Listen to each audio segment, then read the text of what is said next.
নমস্কাৰ। উষামণি শইকীয়াৰ অনুভৱেৰে কবিতাৰ শিৰোনাম মই মোক কোৱাৰেণ্টাইন কৰিছোঁ।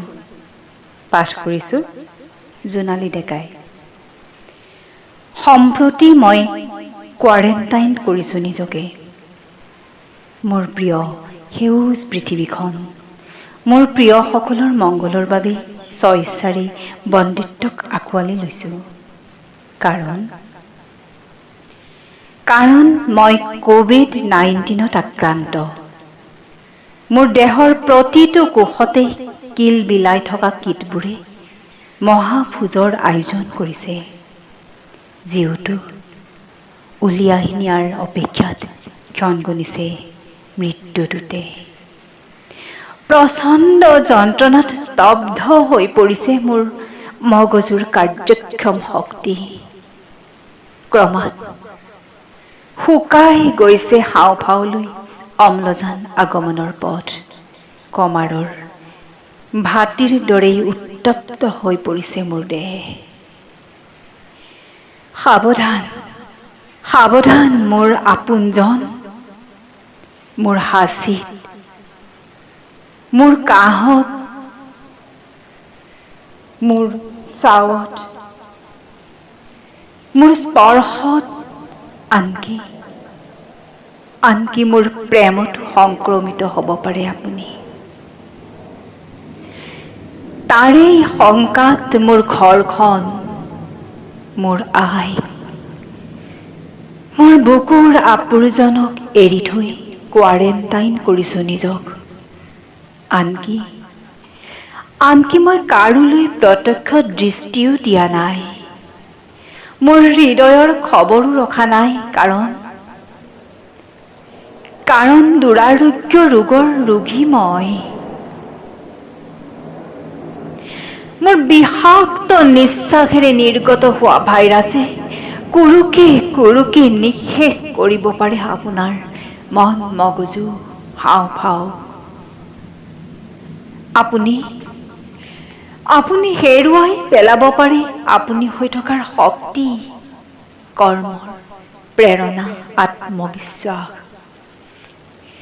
কিয়নো প্ৰযুক্তিবিদ্যাৰে মংগল গ্ৰহৰ গৱেষণা সম্ভৱ,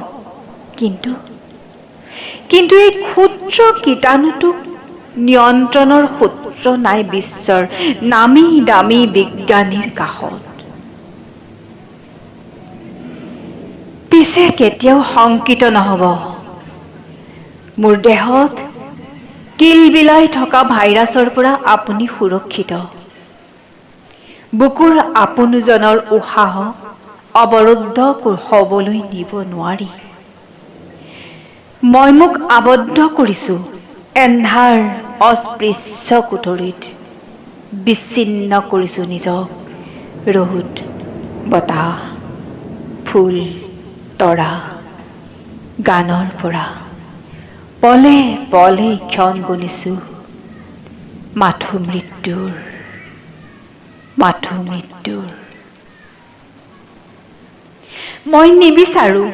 মই নিবিচাৰো আপোনাৰ সেউজ পৃথিৱীখন মোৰ বাবে ধ্বংসস্তূপত পৰিণত হওক।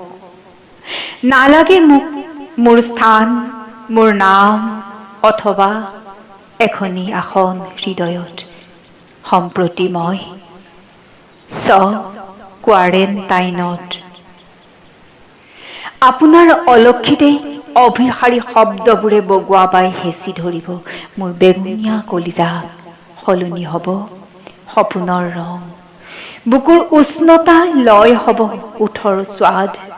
আপুনি ইচ্ছা কৰিলেও ফঁহিয়াই চাব নোৱাৰিব অনুৰাগৰ নৈখনত। প্ৰবাহিত সোঁতৰ গতিক যন্ত্ৰণাৰ ঘন অৰণ্যত ডুবি দুচকুৰে বৰফ হৈ গলিব বুকুৰ শূন্যতা। মোৰ অনুপস্থিতিত ক'তো একো প্ৰভাৱেই নপৰিব। সলনি নহ'ব কাৰো জীৱনপঞ্জী। মাথো এটি অনুৰোধ আপোনালৈ, বিষণ্ণ বতাহজাকত বিসৰ্জন নিদিব নিজস্বতা। অৱমূল্যায়ন নকৰিব মানৱতাক, কেতিয়াও অৱদমন নকৰিব উচ্চাকাংক্ষাক। আপুনি সুখী হওক, মই তাৰেই কামনাত। ৰ'ব, মই কোৱাৰেণ্টাইনত থাকিলেও মোৰ বুকুৰ বাগিচাত অহৰ্নিশে ফুলি থাকিব আপোনাৰ নামতেই এজুপি খৰিকাজাই। সময়ে অসময়ে সুগন্ধি বিয়পাই সোঁৱৰাই থাকিব আপোনাৰ উপস্থিতিক। সম্প্ৰতি মই কোৱাৰেণ্টাইনত মোৰ প্ৰিয় সেউজ পৃথিৱীখন, মোৰ প্ৰিয়সকলৰ মংগলৰ বাবেই স্ব-ইচ্ছাৰে বন্দিত্বক আঁকোৱালি লৈছোঁ। 14 দিন, এমাহ অথবা জীৱনৰ শেষ ক্ষণলৈ। ধন্যবাদ।